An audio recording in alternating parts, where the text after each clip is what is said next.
എപ്പോഴും സംവാദങ്ങൾ നല്ലതാണ്. ഒരു പരിഷ്കൃത സമൂഹത്തിന് വിവരങ്ങൾ അപ്ഡേറ്റ് ചെയ്യപ്പെടാൻ നമുക്കുണ്ടാകുന്ന ധാരണകൾ അത് ശരി ഏതാണ് എന്നറിയുന്നതുവരെ മാത്രമായിരിക്കും അത് തെറ്റായ ധാരണയായിരിക്കുക. നമ്മളൊരാളെ തെറ്റിദ്ധരിച്ചു, ശരി, നമ്മുടെ കോൺസെപ്റ്റിൽ അത് ശരിയായ ധാരണയായിരുന്നു.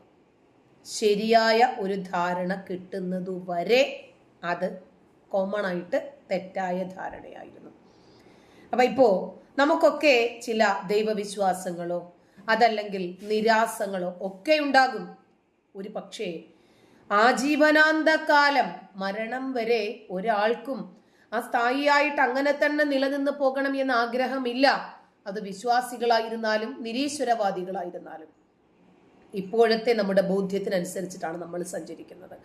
നാളെ ഇതല്ല സത്യം എന്ന് മനസ്സിലായാൽ തീർച്ചയായിട്ടും നമ്മൾ അതിന്റെ പിന്നാലെ പോകും. നമ്മൾ എപ്പോഴും സത്യത്തെ അന്വേഷിച്ചു കൊണ്ടിരിക്കുന്ന ആളുകളാണ്. അതുകൊണ്ട് നമുക്ക് നമ്മുടെ വിവരങ്ങൾ അപ്ഡേറ്റ് ചെയ്യപ്പെടാൻ, നമ്മുടെ ധാരണകൾ ശരിയാണ് എന്ന് ഉറപ്പുവരാൻ, തെറ്റായ ധാരണകൾ മാറിക്കിട്ടാൻ എപ്പോഴും സംവാദങ്ങൾ നല്ലതാണ്. ഒരിക്കലും ഒരു പക്ഷത്തിന് ജയിക്കണം എന്നോ മറ്റുള്ളവരെ തോൽപ്പിക്കണം എന്നോ ഉള്ള മുൻധാരണകൾ മാറ്റിവെച്ച് കഴിഞ്ഞാൽ സംവാദങ്ങളിൽ നിന്നും നമുക്ക് ഒരുപാട് കാര്യങ്ങൾ ഉൾക്കൊള്ളാനും പഠിക്കാനും സാധിക്കും. മുമ്പ് സംവാദം എന്ന് നമ്മൾ കേട്ടിരുന്നത് അത്രയും നമ്മുടെ മഹാനായിട്ടുള്ള എം അക്ബർ സാഹിബൊക്കെയാണ്. അദ്ദേഹമൊക്കെ പബ്ലിക്കിൽ വന്നിട്ട് സ്നേഹ സംവാദം എന്ന് പറഞ്ഞ് ഇസ്ലാം മാത്രമാണ് ശരിയെന്ന് സ്ഥാപിക്കാനും അമുസ്ലിങ്ങളുടെ വിശ്വാസങ്ങളെ പിച്ചിക്കീറി വെയിലത്ത് വെക്കാനും ബൈബിളിന്റെയും ഗീതയുടെയും ഒക്കെ ദൈവികത തപ്പിപ്പോകാനുമായിരുന്നു അദ്ദേഹം ധൃതി കാണിച്ചിരുന്നത് അത്രയും. എന്നാൽ ഇന്ന് അതിനൊക്കെ ഏറെ മാറ്റമുണ്ടായിരിക്കുന്നു. ജനങ്ങൾ ചിന്തിക്കാനും ചിന്തിച്ച് പ്രവർത്തിക്കാനും അത് മറ്റുള്ളവരെ അറിയിക്കാനും ശ്രമിച്ചതോടുകൂടി വലിയ രൂപത്തിൽ ബുദ്ധിമുട്ടുകൾ ഉണ്ടായിരിക്കുന്നു. കാരണം ജനങ്ങൾക്ക് സത്യം അറിയണം. അപ്പൊ ആര് പറയുന്നതാണ് ശരി എന്ന് മനസ്സിലാക്കാൻ മനുഷ്യൻ സോഷ്യൽ മീഡിയയെ ആശ്രയിച്ചു തുടങ്ങി. അങ്ങനെയാണ് ഒരു കോമൺ ചാനലില്, മുഖ്യധാര ചാനലിൽ പോലും വന്നിരുന്ന് പരസ്പരം സംവദിക്കാൻ തയ്യാറാണ് എന്ന് പറയുന്നു. ഇന്നലെ എനിക്ക് ജനം ടി വിയിൽ ഒരു ഡിബേറ്റ് ഉണ്ടായിരുന്നു. അതിനകത്ത് സൂമിൽ ഉണ്ടായിരുന്നത് ഞാനും ഒരു നസീർ വെമ്പായം എന്ന് പറയുന്ന സുഹൃത്തും നമ്മുടെ ആരിഫുമായിരുന്നു. നമ്മുടെ ഡിബേറ്റിന്റെ ടൈം കഴിഞ്ഞ് ഞങ്ങൾക്ക് കുറച്ച് സമയം സംസാരിക്കാനൊക്കെയുള്ള സ്പേസ് അവിടെ കിട്ടാറുണ്ട്. ആ സമയത്ത് നിങ്ങളെയൊക്കെ പടച്ചവൻ ദുർമാർഗത്തിലാക്കിയതാണ്, പടച്ചവൻ ഹിദായത്ത് തന്നാലേ നിങ്ങൾക്ക് ഹിദായത്ത് കിട്ടൂ എന്ന് പറഞ്ഞു.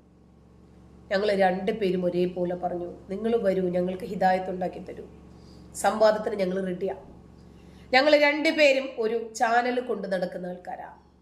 അതുകൊണ്ട് ഞങ്ങളുടെ ചാനലിലേക്ക് വരൂ, ഞങ്ങൾ റെഡിയാണ് സംവദിക്കാൻ.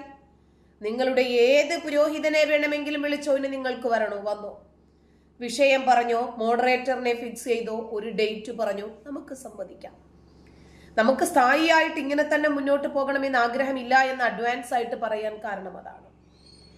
മുസ്ലിങ്ങൾ, അതായത് എം അക്ബറും ടീമും മാത്രം നടത്തിയിരുന്ന സ്നേഹ സംവാദം ഇപ്പോൾ എല്ലാവരും ഏറ്റുപിടിച്ചു. ഞങ്ങൾ റെഡിയാണ്. അവര് വെട്ടിക്കൊടുത്ത വഴിയിലൂടെ തന്നെ മറ്റുള്ളവരും സഞ്ചരിക്കാൻ തീരുമാനിച്ചു. ഞങ്ങളുടെ ധാരണകൾ ശരിയല്ല എന്ന് നിങ്ങൾ തെളിവടക്കം സ്ഥാപിച്ചാൽ ഞങ്ങൾ എപ്പോഴും ആ ശരിയെ തന്നെ പിന്തുടരാൻ തയ്യാറാണ്. നമ്മുടെ വിദ്യാഗുരുസാഗർ മൂർത്തി, നമുക്കറിയാം, ഇസ്ലാമിനെ കുറിച്ചായിരുന്നാലും ഹൈന്ദവതയെ കുറിച്ചിട്ടാണെങ്കിലും നല്ല പാണ്ഡിത്യമുള്ള ഒരു വ്യക്തിയാണ് അദ്ദേഹം ശ്യാംകുമാർ എന്ന് പറയുന്ന വ്യക്തിയെ പരസ്യമായി സംവാദത്തിന് ക്ഷണിക്കുകയാണ്. വളരെ രസകരമായ കാര്യം എന്താ വെച്ചാൽ, ശ്യാംകുമാർ ഒരു വ്യാജ പണ്ഡിതനാണ്. ഞാനിത് തുറന്നു പറയാണ്. ശ്യാംകുമാർ ഡോക്ടറേറ്റ് ഉണ്ട്, തന്ത്രത്തിന്റെ എന്തോ ഒരു 3-4 പുസ്തകം മുമ്പിൽ വെച്ചിട്ട് പരത്തി എഴുതിയ സാധനമാണ്. ഈ ശ്യാംകുമാറിനെ ഈ ജനം ടി വിയിലൂടെ ഞാൻ ഇതാ വെല്ലുവിളിക്കുകയാണ്. രാമായണത്തെ പറ്റി തുറന്ന ഒരു ചർച്ച എവിടെയാണെങ്കിലും നമുക്ക് സംവദിക്കാം. നമ്മൾ ഇതുവരെ ഖുർആനിനെ കുറിച്ചിട്ടുള്ള ചർച്ചകളാണ് കേട്ടിട്ടുള്ളതല്ല. ഖുർആനാണെങ്കിലും ഗീതയാണെങ്കിലും ബൈബിളാണെങ്കിലും എല്ലാവരും സംവദിക്കാറുണ്ട്. ഇപ്പോഴിതാ രാമായണത്തെ കുറിച്ച് സംവദിക്കാൻ ഒരു ഡോക്ടറേറ്റ് കിട്ടിയ വ്യക്തിയെ വിദ്യാഗുരുസാഗർ മൂർത്തി പബ്ലിക്കായിട്ട് ചാലഞ്ച് ചെയ്യുന്നു. എല്ലാവരും പറയും ഇസ്ലാമിനെ മാത്രമേ വിമർശിക്കുന്നുള്ളൂ, മുസ്ലിങ്ങൾ മാത്രമേ വിമർശിക്കപ്പെടുന്നുള്ളൂ. അല്ല, നിങ്ങൾ ഇസ്ലാമിനെ വിമർശിക്കുന്നത് മാത്രം കാണുന്നത് നമ്മുടെ കുറ്റമല്ല, നിങ്ങളുടെ കാഴ്ചപ്പാടിന്റെ തകരാറാണത്. എല്ലാ മതങ്ങളും പരക്കെ വിമർശിക്കപ്പെടുന്നുണ്ട്. മറ്റുള്ള മതസ്ഥർക്ക് ആർക്കും ഇല്ലാത്ത ഒരു അസഹിഷ്ണുത നിങ്ങൾക്കുണ്ട്. എതിർ ശബ്ദങ്ങളെ ഇല്ലാതാക്കാനുള്ള ഒരു ടെൻഡൻസിയാണ് നിങ്ങളെ കൺട്രോൾ ചെയ്യുന്നത്. അതാണ് തമ്മിലുള്ള വ്യത്യാസം.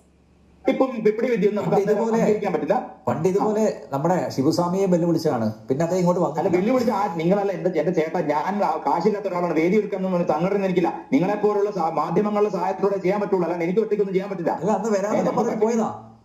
അവര് വരില്ലേ, അതായത് ശ്യാംകുമാറും വരില്ല. വന്നാൽ തന്നെ 100%. പിന്നെ അവസാനം തോറ്റു കഴിയുമ്പോ ബ്രാഹ്മണൻ മറ്റേ ഹെജിമണി അതൊന്നും പറയാൻ പാടില്ല. ഇത് നമ്മളോട് തർക്കം. അല്ല, ഒറ്റക്കാര്യം, രാമായണത്തെ ഞാനിപ്പോ ഒന്നുകൂടി പറയട്ടെ, രാമായണത്തെ ബേസ് ചെയ്തിട്ടാണ് തർക്കം. ഈ കോഴിക്കോട് സർവകലാശാലയിൽ NVP ഉണിത്തിരി നിർമ്മാണമുണ്ടായിരുന്നു. ഡോക്ടർ NVP ഉണിത്തിരി കമ്മ്യൂണിസ്റ്റ് പാർട്ടിയിൽ ചായ വാങ്ങിക്കൊടുത്ത് ജീവിച്ചിരുന്ന ആളാണ്. പാർട്ടി ഓഫീസിൽ ചായ വാങ്ങിക്കൊടുക്കുന്ന പണി. പറഞ്ഞതിന് അർത്ഥം മനസ്സിലായില്ലേ? പാർട്ടിയുടെ ചെരുപ്പ് തുടച്ചു കൊടുത്ത് ജീവിച്ചിരുന്ന മാഷാണ്. ഞാൻ പറഞ്ഞതിന് ഒരു വിഷമവും വേണ്ട. രാമനെ നിങ്ങൾക്ക് വിമർശിക്കാമെങ്കിൽ എനിക്ക് ഉണിത്തിരി വിമർശിക്കാം.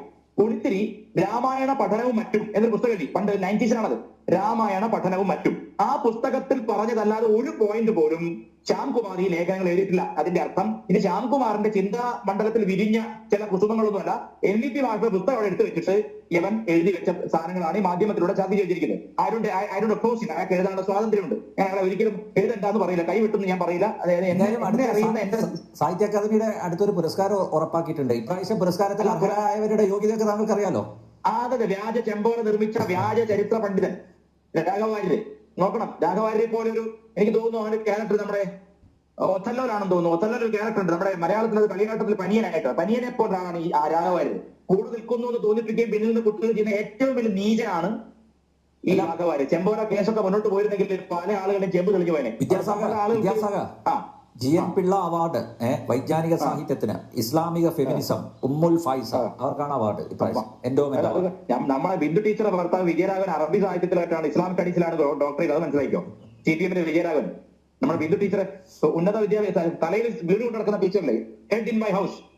ആ ടീച്ചറുടെ ഇംഗ്ലീഷ് സാഹിത്യത്തിന്റെ ബിരുദാനന്തരം എഴുതുന്ന ഡോക്ടറേറ്റ് ഉള്ള സ്ത്രീയാണ്. അവർ ഞാൻ ഫേസ്ബുക്കിൽ ചർച്ച ചെയ്ത് എന്നെ തെരുവിളിച്ച് ഓട് ചെയ്തു. നിങ്ങളെ ബ്രാഹ്മണ സാമ്പാറാണ് മറ്റാന്നുകൊണ്ട് ഓട് ചെയ്തു.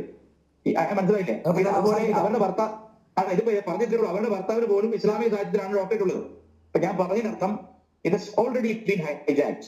ഇവിടെ കമ്മ്യൂണിസം എന്നോ മതേതരത്വം എന്ന് പറഞ്ഞ് നടക്കുന്ന ടീമിനെ പണം കൊടുത്ത് മെരുക്കി സ്വന്തം ലായത്തിൽ കൊണ്ട് കെട്ടിയിട്ടുണ്ട്. They can speak against Islamic forces. അത് ഉറപ്പാണ്. ഞാൻ പറയുന്നത് ശ്യാംകുമാറിനെ എത്രയോ കാലങ്ങളായി ഇസ്ലാമിനെ വെള്ളപൂശാൻ വേണ്ടി കുറെ നവോത്ഥാന നായകന്മാർ ഇറങ്ങി തിരിച്ചിട്ടുണ്ട്. സത്യം എന്താണെന്നറിയില്ല. ഇക്കഴിഞ്ഞ ദിവസം നമ്മുടെ മൊട്ട അരുണു പോലും ഒരു ഖുർആൻ വചനം എടുത്തുകൊണ്ട് വന്നിട്ടാണ് പബ്ലിക്കിൽ സംസാരിക്കുന്നത്. ആ ഖുർആൻ വചനം തന്നെ മുഴുവനും വായിച്ചാൽ മനസ്സിലാകും, കൊലയ്ക്ക് പകരം കൊല്ലാൻ തന്നെയാണ് എഴുതിയിരിക്കുന്നത്. അള്ളാഹുവിനെയും അവന്റെ റസൂലിനെയും നിഷേധിക്കുന്നവരെ, എതിർക്കുന്നവരെ എതിർദിശകളിൽ നിന്ന് കൈകാലുകൾ ഛേദിക്കാനെന്നാണ് ഖുർആൻ വചനം. ഒരു മനുഷ്യനെ കൊന്നാൽ മുഴുവൻ മനുഷ്യനെയും കൊന്നതുപോലെയാണ് എന്ന് ഖുർആൻ പറഞ്ഞു എന്ന് പറഞ്ഞ വന്നത്. അത് ഇസ്രായേലിലേക്കുള്ള വചനമാണ്. ആ ഖുർആൻ വചനം തന്നെ അരുണിന് എവിടെ നിന്നോ കിട്ടിയ ഒരു തുണ്ടാണ്. അത് മുഴുവനും വായിച്ചാൽ തന്നെ അരുണിന് തീരാവുന്നതേ ഉണ്ടായിരുന്നുള്ളൂ. നമ്മുടെ സ്പീക്കർ ഷംസീർ ഗണപതി മിത്താണ് എന്ന് പറഞ്ഞ് ബുറാഖു മിത്താണ് എന്ന് പറയാനുള്ള ധൈര്യമുണ്ടോ? ഇങ്ങനെ സെലക്റ്റീവായിട്ടുള്ള വിഷയങ്ങളിൽ ശക്തമായിട്ടുള്ള വിമർശനങ്ങൾ ഉന്നയിക്കാൻ ഇവരെ പോയിട്ടേയുള്ളൂ. പക്ഷേ അതൊരിക്കലും മുസ്ലിം വിഭാഗത്തിന്റെ മതവികാരത്തെ വ്രണപ്പെടുത്തുന്നതായിരിക്കരുത്. അവർക്ക് ഏതെങ്കിലും രൂപത്തിൽ ഒരു വിഷമമുണ്ടാക്കുന്നതായിരിക്കരുത് എന്ന് ഇവർക്കൊരു നിർബന്ധമുണ്ടെന്ന് മാത്രം. പായണത്തെ അടിസ്ഥാനപ്പെടുത്തി തന്നെ ഒരു തർക്കത്തിന് ശ്യാംകുമാർ കേൾക്കുന്നുണ്ടായിരുന്നു. അയാൾ വരണം. കുറെ കാലമായിട്ട് അയാൾ നാരായണ ഗുരുവിനെ വെച്ച് കിട്ടുന്നുണ്ട്. നാരായണ ഗുരു അല്ലാത്ത പ്രമാണങ്ങളും ഹിന്ദുക്കൾക്കുണ്ട്. വേദം മുതൽ ശങ്കരാചാര്യർ വരെ പോട്ടെ, ഇനി അത് ജാതി പറയേണ്ടത് അല്ലാത്ത പ്രമാണം, വ്യാസൻ മുതൽ ഉള്ള പ്രമാണങ്ങളുണ്ട്. അത് പഠിച്ചവരുണ്ട്. ആ തിരി തർക്കിക്കാം. അല്ലാതെ ഏകപക്ഷീയമായിട്ട് മാധ്യമം തരുന്ന പൈസ വാങ്ങിട്ട് ഇങ്ങനെ ഇരുന്ന് വിട്ടിത്തരവും. ശരിക്കും പറഞ്ഞാൽ നമ്മളാണ് ഇപ്പോഴും ഈ 6-ാം നൂറ്റാണ്ടിലും അതല്ലെങ്കിൽ അതിനു മുമ്പോ അതിനു ശേഷമോ ഒക്കെ ഉള്ള ഗ്രന്ഥങ്ങളിൽ തപ്പിപ്പിടിച്ച് ഇപ്പോഴും ചർച്ച ചെയ്തുകൊണ്ടിരിക്കുകയാണ്.